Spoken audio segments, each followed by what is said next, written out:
Interesting conversation. It's deep. You know, there's so many layers to it when we start studying people in a high-performance space. I truly believe Tom Brady loves greatness more than he loves football. I think that Tom Brady is just searching for the next thing like many of us do. Tom Brady, you think he loves waking up at 5 a.m., 8 months out of the year to be the first to the facility? Do you really think Tom Brady likes avocado ice cream? Tom, Haagen-Dazs vanilla is better, okay? Nope. Caramel, the cone, that's better than that. You think he really likes avocado ice cream? He's doing that because he has Moment on the lips, lifetime on the hips. To accomplish the things that he's trying to accomplish. Now, do you think Tom Brady likes to get hit by JPP and Shaq Barrett? No, absolutely not. Do you think Tom Brady wants to watch grown men in tights run around a football field while his family is having Netflix night because he has to study? Absolutely not.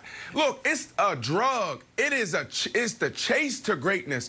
The thing that I live with right now, and now that my career is over, is I had 970 receptions. My goal was to go over 1,000. I truly thought at the end of my career, if I had 2 more decent years, I could finish in the top 5 in every receiving category outside of touchdowns. And then I snapped my ankle. And that's the thing that I miss. I don't miss waking up at 5 in the morning. I don't miss getting hit by Ray Lewis. I don't miss that. I miss that feeling that you get, that rush that you get when you say, man, I wanted 100 catches this year and I got 100 catches. I wanted to beat the Patriots and we beat the Patriots in Foxborough. That's the thing I miss, and I think that's what keeps Tom going. So does he have anything left to prove? Absolutely, to himself. You know, now Tom's going to have to look at himself one day and say, when's enough enough? So Brandon, that's interesting that your goals were about accomplishments, where I feel like Brady's goals are about insults.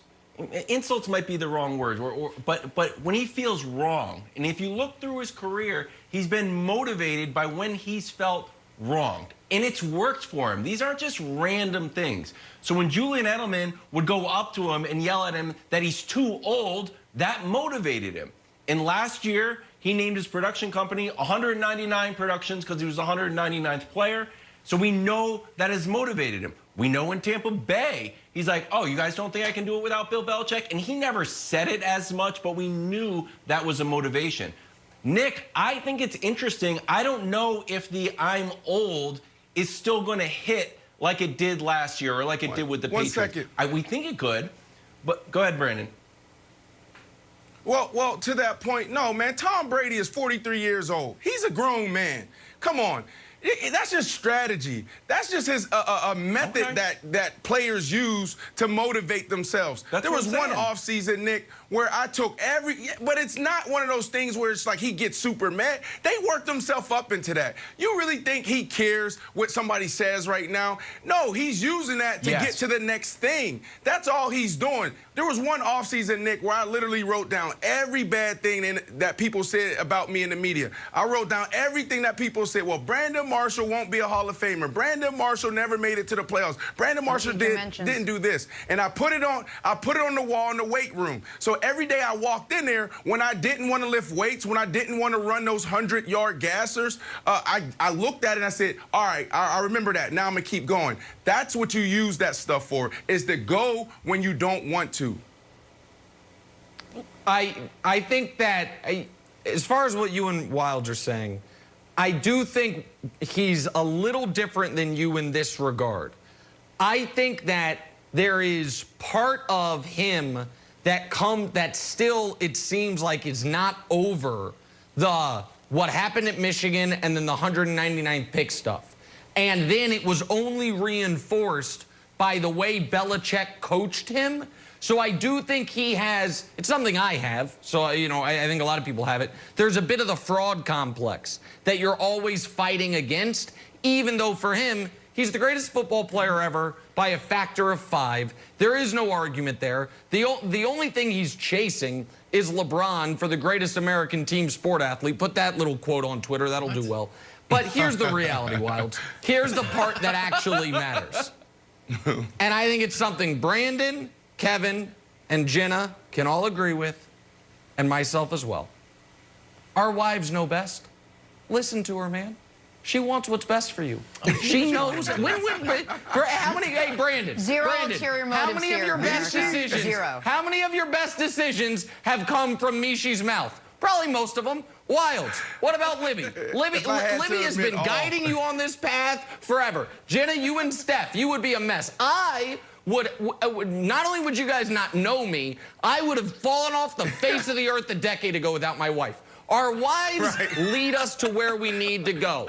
Gisele is telling you something, Tommy, so I know right now you're working out. Listen to her, man. She's got your best interests at heart. You got ring number 7. Ring number 8 doesn't even sound appealing. Not 7's a better number. It's lucky. She wants you to walk. You should walk, Tom. All right. Listen to Gisele. Gisele Brandon, knows what's best, Brandon, Wilds. You should listen to her. Can I ask you a real question, Brandon? And I know Nick once dunked a tennis ball, but you are the elite athlete on the squad. Tom Brady tweeted out I would say a bunch Jenna's of like the a elite social athlete. Okay, There yeah, you go, and- smart and man. Jenna. Right there. Yeah, Tom Brady tweeted out just like a bunch of people doubting him, and he used this as motivation. Do you think there's enough? And then everyone turned. Everyone's like, you know, you were right, Tom Brady. We were wrong. Is there enough doubt in the ecosystem for Tom Brady to still be motivated to prove people wrong? Odell Beckham Jr., what's his brand? What made Odell? He had the catch, was it Sunday Night Football or Monday Night Football, whatever it was, and he had the gold hair and he did the dances. He played that up for years until he had 13 million followers and he was an icon around the globe.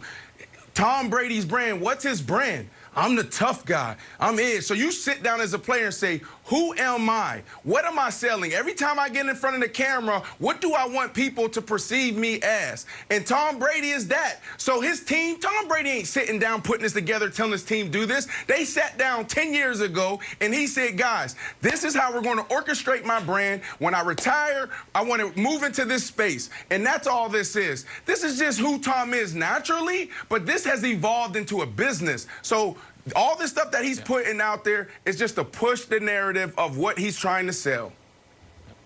Listen to your wife, Tom. She knows best. Listen to her. Gisele's been saying this for years.